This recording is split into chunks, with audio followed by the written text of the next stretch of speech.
For all verified facts, subscribe to our YouTube channel and click the bell icon to get the latest updates.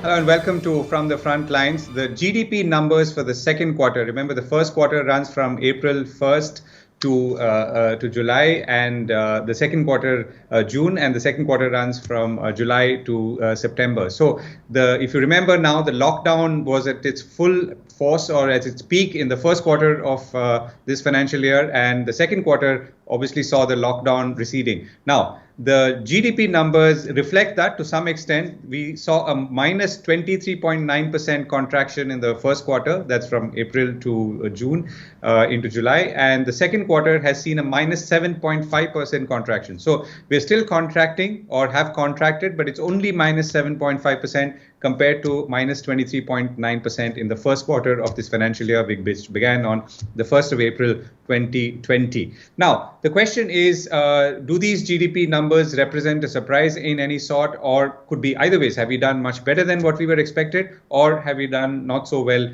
compared to what the indications were, which clearly have been somewhat good for some parts of India Inc. and the economy as a whole? To understand this a little better, I'm joined now by D.K. Joshi, Chief Economist at rating agency CRISIL. Mr. Joshi, thank you very much for joining me. Your first reaction to these GDP numbers. The contraction has definitely come down, which suggests that things are recovering. The question is how much? Well, I think, as you rightly said, we are still in the contraction zone. But clearly, I think our forecast for the full year was minus 9%. And in that, the second quarter was baked in at minus 12%. So for us, I think it's a significant positive surprise. And I think we had made our forecasts sometimes in September. The data in the recent recent weeks, and even for 1 or 2 months, October, September, and to some extent August, was indicating that there is a momentum which is much faster than expected. I think Milton Friedman used to call it a plucking effect. I mean, when the things go down, then they, just like the guitar string, they move up also very quickly. Part of it, I think, is pent-up demand effect, I think, and part of it is also a result of we learning to live with the virus. And I think so clearly, in nutshell, I think there is a positive surprise to the second quarter GDP, and this will trigger upward revisions, upgrades in GDP growth forecast, particularly from those who were too negative on or in double digits.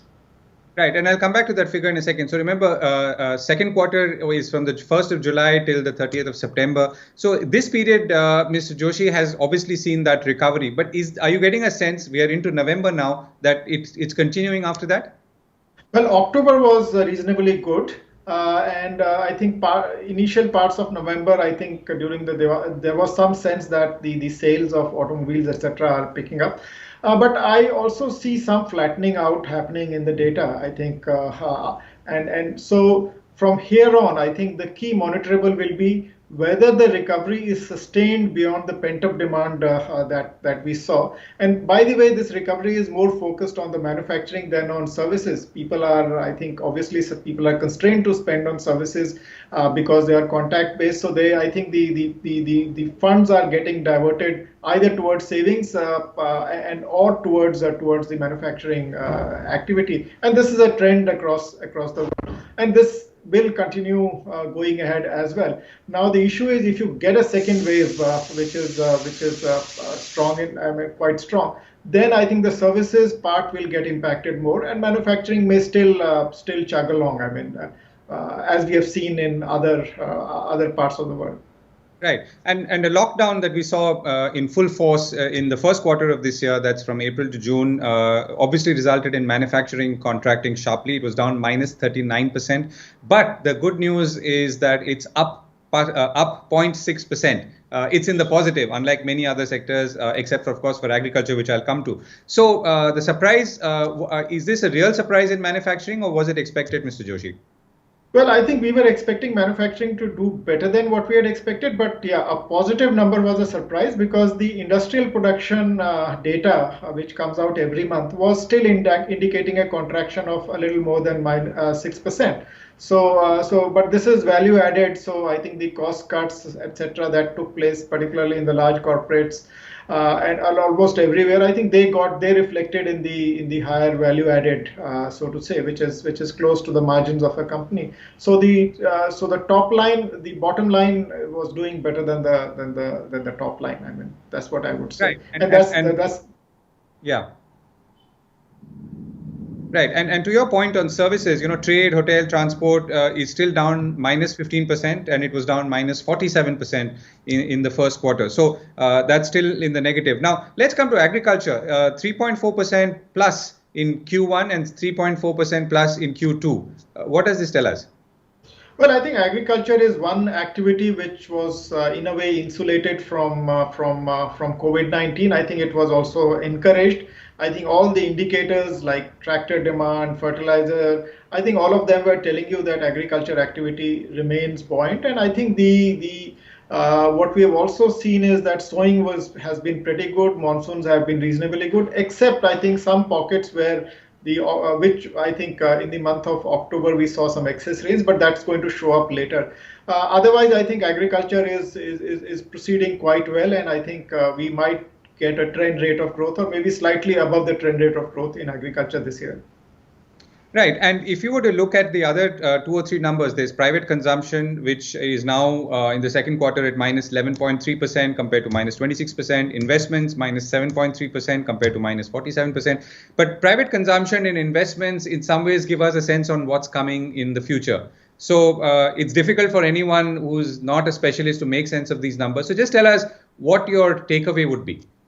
Well, private consumption is goods and services that we consume. I think what is surprising to me is that private consumption is falling faster than investment. I would think that it's happening the other way around because the government's ability to invest is impaired and private sector with capacity utilization falling. I don't think there are too many projects which are proceeding right now. So I think that to me is a little bit of a surprise.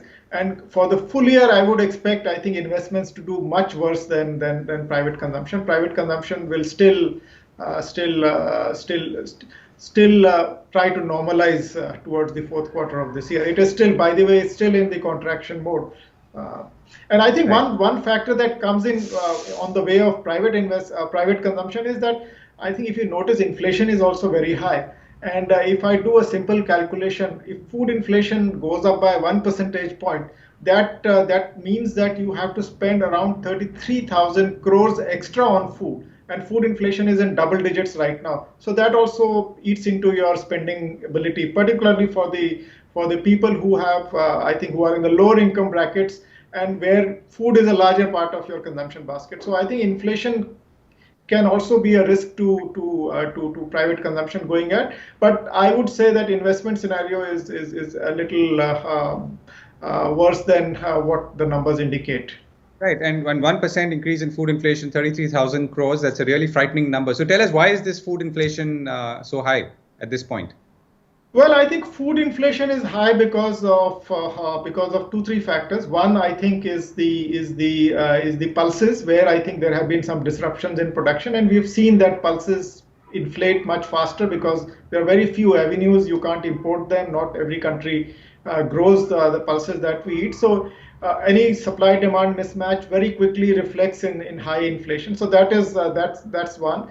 Second, I think the animal protein, which was initially shunned because people thought that the COVID could spread COVID-19. I think that is back in demand. But what has happened in between is that because the demand for these items, the poultry, etc., had fallen, so there were few investments there, and now we are seeing demand much more than the supply. So supply takes a little time to catch up. So the animal protein inflation is also very, very, very high right now. But the good news is that the cereals, which is your carbohydrates, which is rice, wheat, etc., I think the inflation is very, very benign there. I think it's the protein part which is worrisome. And what could also be a cause of worry is the edible oils which we import from outside. We don't control their prices. So clearly, I think the food inflation has emerged as a very sticky part of overall inflation and is still in double digits. Okay, so last question. To most normal people, all of us, the numbers may not matter. What matters is what is going to actually happen. Will jobs come back? Will we feel a sense of let's say, I don't know if prosperity may be too far away, but a sense of let's say stability economically, and are you getting a sense that the trajectory now seems to be going back to life as it was before COVID, at least economically? I know it was before COVID was not very great either, but at least are we headed in the right direction? Yeah, I think we are moving towards that, but still, I think we've lost at least 1.5 years. I mean, so to put it mildly, I think with minus 9% GDP growth, what it meant was that even in 21-22, we will not have the size of the economy which was there in 2019-20. So I think clearly, even if there is some upside to that, the hit is quite massive, and it's going to take some time to normalize, because the balance sheets of the government, the balance sheets of the of households, I think some of them they are getting impaired. So it will take a while before we actually fully return to normal. Right, Mr. D.K. Joshi, Chief Economist at CRISIL. Thank you so much for joining me. Thank you.